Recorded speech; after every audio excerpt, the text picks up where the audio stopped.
Get ready with me while I talk about things I got in trouble for with a really strict dad. So these are things that I think a child would not normally get in trouble for, but I guess we'll see. So starting off strong, I didn't get him or make him a birthday card when I was like 8 or 9. So me and my brother got sent to our rooms for the rest of the day. We tried to call our mom to tell her what happened, and then we got in trouble for that. The next thing I got in trouble for was for not being hungry at breakfast time or not eating all my food at dinner. I mean, it wasn't because I wanted to be skinny or something like that. I was literally just really little and could not physically eat the same amount as my older brother could. I don't understand how that one is that wrong.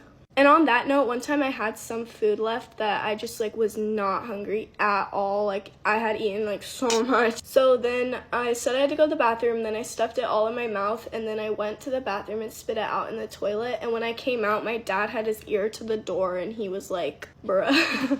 And then I was sent to my room and I was crying, and then he came in and he was like, you need to apologize to your stepmom for doing that because now she thinks you hate her food. And she was just making that up to make me feel bad, obviously. She could care less. The next thing I got in trouble for was for texting somebody the poop emoji. Yeah, I got in a lot of trouble for that one. The next thing I got in trouble for was for getting car sick and throwing up in the car. And I had to clean it up after.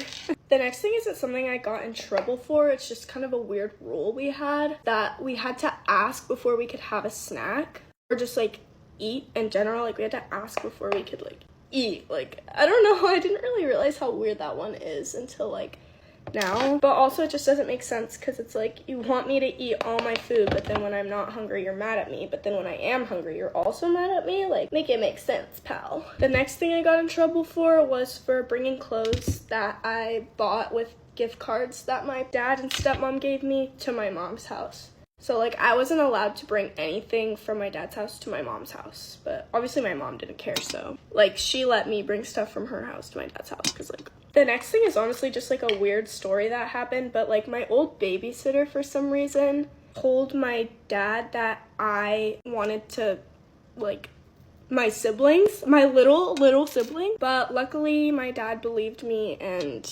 yeah. And the last thing I got in trouble for is telling him that I was happier at my mom's house, and that got me kicked out the house. The full story time is pinned on my page. Let me know if you think these are strict rules or not. Yeah, guys, thanks for watching. Story time while I'm doing my makeup, because I think I'm about to be murdered on this first date. Okay, I got receipts pulled up right now. So I randomly get a DM. I'm outside with my grandma and my dad, I just randomly get a DM from this dude and I read it out loud saying, "That's crazy. You look exactly like my future wife." So me and my dad are just talking, about all the guys that hit me up and all this stuff, and I just proceed to like the message and just leave it on seen. 30 minutes later, he proceeds to text me, "I see the vision though. You gotta appear mysterious and uninterested." So I was like, okay, whatever. I was like, "Love the viewpoint, lol. Thank you." I was like, "Do you have Snapchat?" Just the typical, text back with a random dude. "I prefer not to get left undelivered for 6 weeks, so I'll give you my number instead." Real as frick. So he sends me his number.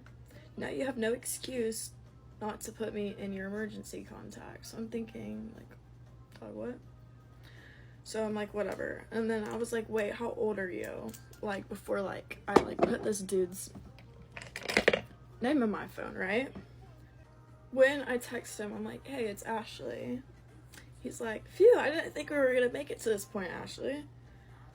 And then I was like, "Well, it has come to this point." And then he says, "The only next logical step is to see when you're free so I can take you to dinner." I was like, "See, that's kind of a tough one with me." I was like, "I'm a really busy woman." And then he's like, "Are you using the D1 excuse? I'm too busy." Well, I'm also busy, yet I'm trying to make time for you. And I was like, "Oh, sweet." So he's telling me that he is going to training right now, we have a plan going on here.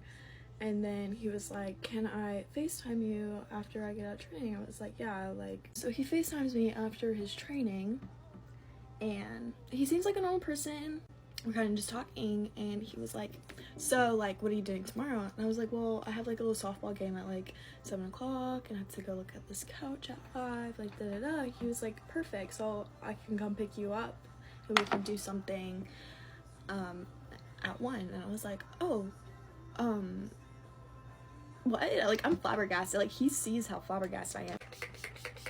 The only weird thing that, like, I didn't like is that he didn't have any posts in, like, his profile pic. Like, you can't really see his face, but it's, like, his body, you know?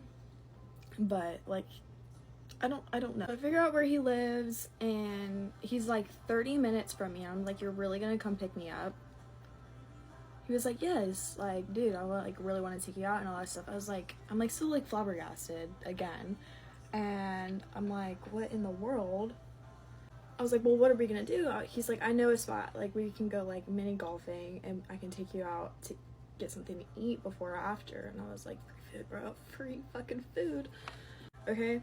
And then this morning, as I'm now getting ready, like, what in the world, I go back to his freaking Instagram, and his profile username, picture, and everything has changed.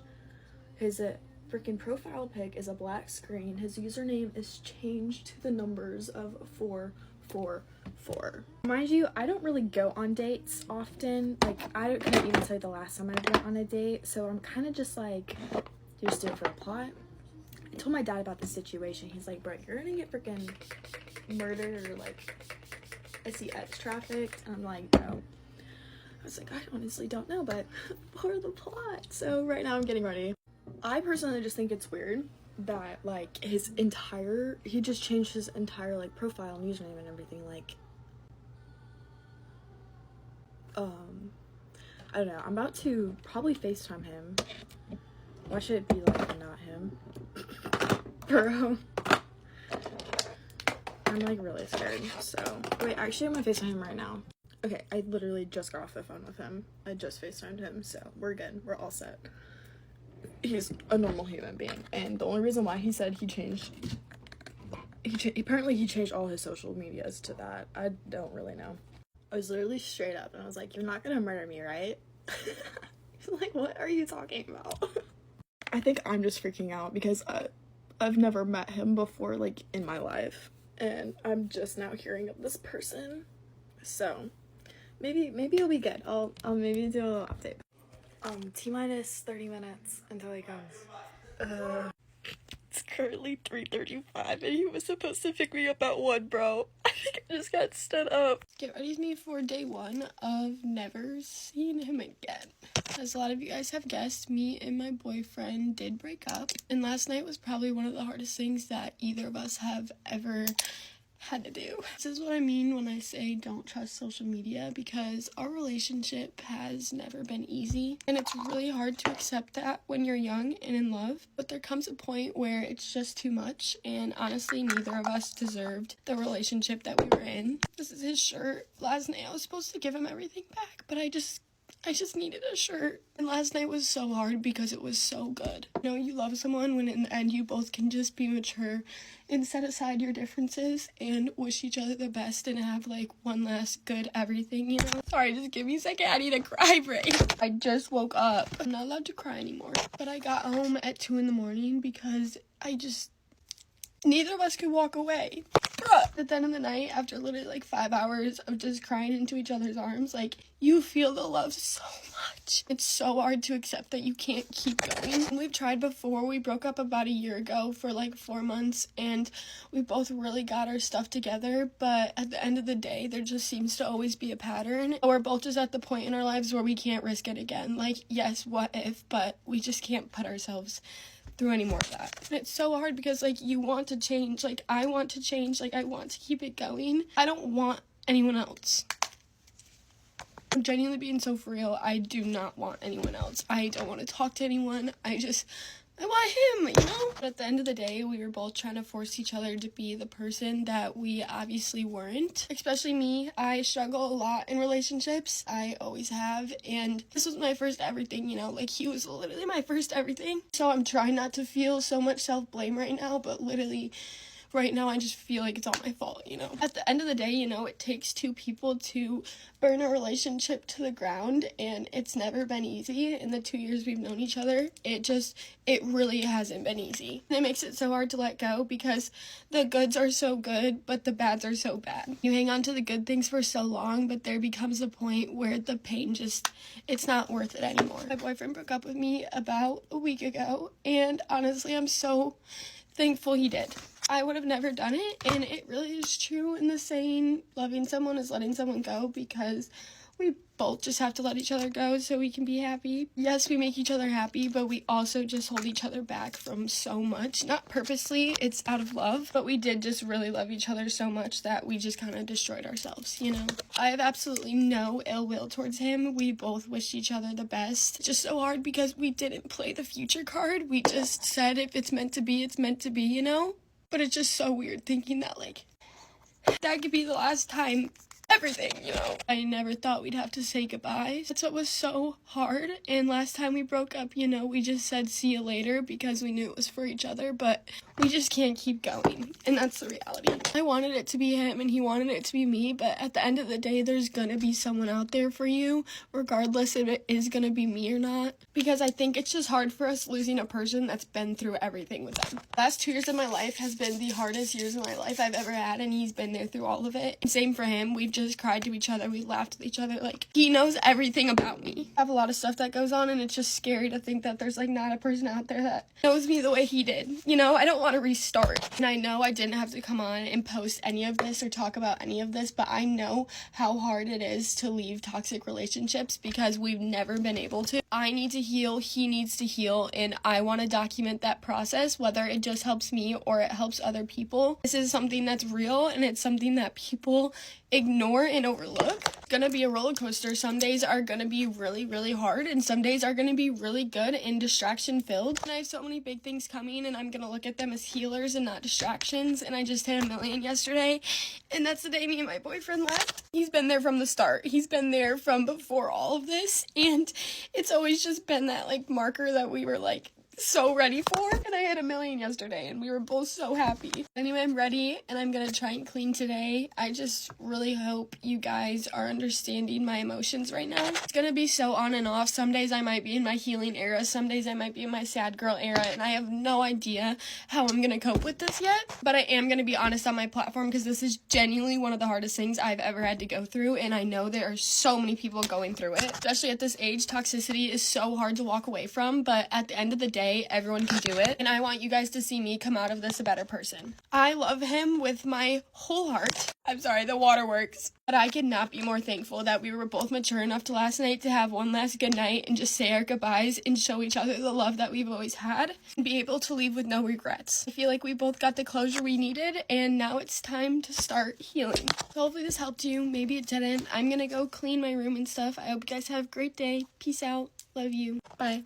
Make slime with me while I tell you the story about how I met my racist, creepy neighbor. When I was in about 4th grade, me and my younger sister were obsessed with playing in the woods behind our house. One day, the neighbors on the other side of the woods moved in, and there were so many kids that lived there. All of these kids were homeschooled, and so me and my sister went out and played in the woods, and we met these kids in the woods, the ones that just moved into the house. There was a girl that was my age, and then there was a boy that was, I think it was in the middle of me and my sister's age.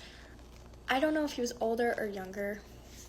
All I know is that he was creepy and racist. The very first day we met these kids, the boy was very weird. His name is Johnny, and the very first time we met him, he got up on the sewer that was in the middle of the woods, he pulled down his pants, and he decided to pee in a circle, going just like in circles around.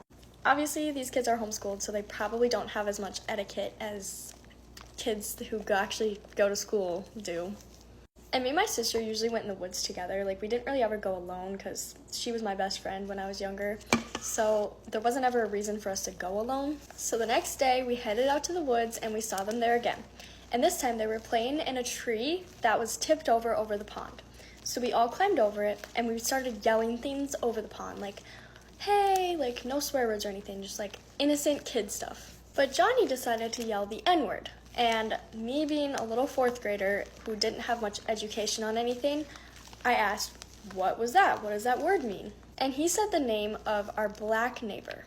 So I was confused, and me and my sister went home, and it was dinner time. So we were sitting at the dinner table, and I go, hey, Daddy, like, today Johnny from the woods said a word, and I didn't know what it meant. And I told my dad the story about how, like, he said the neighbor, and I didn't understand why it would be the neighbor, and, like, I didn't really understand anything. Dad was like, what was the word? And I was like, I can't remember. It started with an N, but I just, like, can't remember what it was. It was a weird word.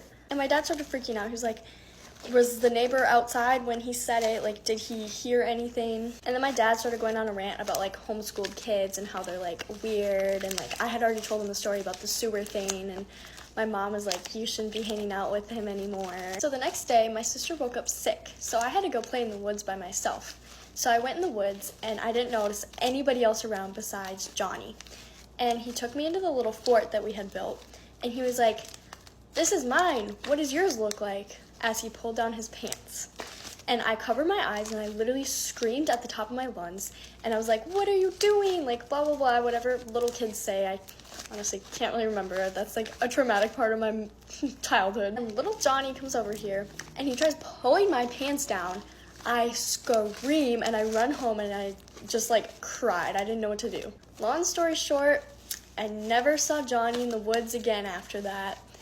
And I did not hang out with him or hear any. I don't ever slow up, no I don't take shit. I got no love for the fakeness. If you wanna play tough and wanna hate this, I'll always show up. I don't ever slow up, no I don't take shit. I got no love for the fakeness. If you Since school is out and I graduate next week, let's tell the story of the time one of my exes asked if he could spend Valentine's Day with his girl best friend. Just to set the tone, this is probably one of the worst relationships I've ever been in. We're gonna call the guy Tyrone and then his girl best friend Sandy. So Sandy and Tyrone became best friends after me and Tyrone were already together. And to be honest, I didn't do too much about it because nothing was weird. Also, me and Sandy were cool, so what do I really have to worry about? Around the time of the situation, me and Tyrone had also had a conversation about trust because I thought he was cheating on me, which he was, but at that time I didn't know that, and that's also not this story time. With that reassurance, I didn't really have much of a reason to do too much, at least until around like the weeks leading up until Valentine's Day. There'd be times where we'd be on FaceTime, and then Sandy would call him and he would hang up to go talk to her. This eventually started to annoy me because there'd be times where he'd be like, oh, I'm gonna call you back, and then he would never call back. So after a while, I just kind of was like, hey, what is Sandy doing or talking about that's so important that you have to hang up every single time? And Tyrone was basically like, oh, she's just really depressed right now. Like her boyfriend broke up with her and it's really taking a toll, blah, blah, blah. And then he says like, oh, but if it bothers you that much, then I just won't help her or try to make her feel better. Anyway, I basically told him I didn't mean it like that, and then I ended up apologizing. Oh my god. And even though I apologized, he still went and like told Sandy that I complained, I guess. Saying that like I had an issue with her calling him so much, and I guess that caused her to like build up some resentment towards me or whatever. Valentine's Day fell on a Monday, and Sandy on Friday basically asked like, oh, Tyrone, can we hang out Monday after school? She asked on Friday, but he didn't tell me until Sunday night. It's Sunday, we're on the phone, and then he randomly brings up if it's okay if he hangs out with Sandy after school tomorrow. So I'm obviously like, tomorrow's Valentine's Day. Don't you think we should be with each other and then you can hang out with Sandy on like Tuesday or something? And he was like, oh, well, she had asked me first and I already said yes. So I cut him off. I'm like, what do you mean you already said yes? He's like, oh, well, she probably didn't even know it was Valentine's Day, and I think she just wanted to hang out because it's been a while, blah, blah, blah. Whole lot of nothing. So then he realizes that I'm like quiet and not saying anything, and then he gets upset. He's not talking to me, he's talking at me. He's like, oh, I don't know why you're so freaked out. I'm trying to help out my friend and you're painting me out to be the bad guy. And like 3 minutes go by of complete silence, and then he goes, I would have never expected for you to be so selfish, but I guess whatever you say goes, so I'll see you tomorrow. Good night.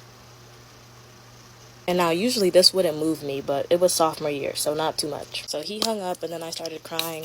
Then at 1 o'clock in the morning, I apologized to him for being selfish. Then I text, you can go with Sandy, happy Valentine's Day. These are the type of stories I don't like to tell because it just makes me look so dumb. But we are finished. Deuces, deuces, and deuces. Breaking news. The future is here, and it looks bright.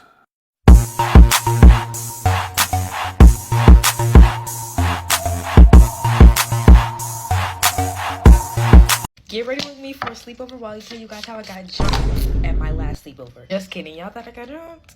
But I almost did actually get jumped, but this was like a couple years ago, so let me tell you guys the story. So this was like in like 4th or 5th grade, I can't really remember, and it had like a big friend group. It was like 6 of us, and we all decided to have a sleepover at this one girl's house. Joe, we were the friend group that always argued and then got back cool. So our messy selves at one sleepover, all in one house, yeah, something was definitely about to happen. Okay, so basically as soon as we get there, you know, it was cool at first, and then of course 2 of the girls start arguing. I don't even know why. Me being the messy person I am, I start recording and they're not even fighting, like they're just arguing. So girl, put your phone down. But then again, I was in like 4th grade, so if anything popped off, I was just gonna record. Like, so once they start arguing, then they started getting physical. Like they started punching and hitting each other and they start fighting. They're done, you know. I don't know what they were doing. You could just see me I was just in the corner just recording. Like, I don't know. One of the girls that got punched in the stomach and can barely breathe, she was huffing and puffing. She starts getting mad at me, talking about some, Kaya, put your phone down, why are you recording? Okay, yeah, I shouldn't have been recording because it was very unnecessary,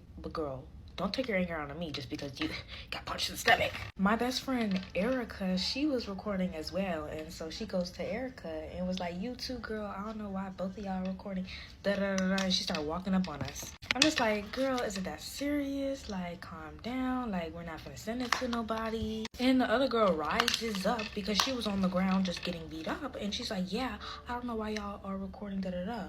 Huh? Girl, wasn't y'all just fighting? Don't try to game up on me and my best friend. Oh, they start walking up into our faces. We're going back and forth, arguing, and then her mom comes downstairs. Mom tells us to shut it down, go to bed, and we turn on a movie and just go to bed because it was just too much going on. The next morning, she has this, like, event. I'm just like, okay, if you had an event, then why are you having a sleepover the day before? And then the next morning, she leaves us at her house. 5 of us are in the house, home alone, in her house. And she got mad at us because we didn't clean up. Left us at your house. But now I'm best friends with the girl, so Adriana, I love you so much. Don't get offended, girl. It's just a story time. But yeah, guys. Love you guys so much, and I'll see you in the next video. Bye, y'all, for the gospel.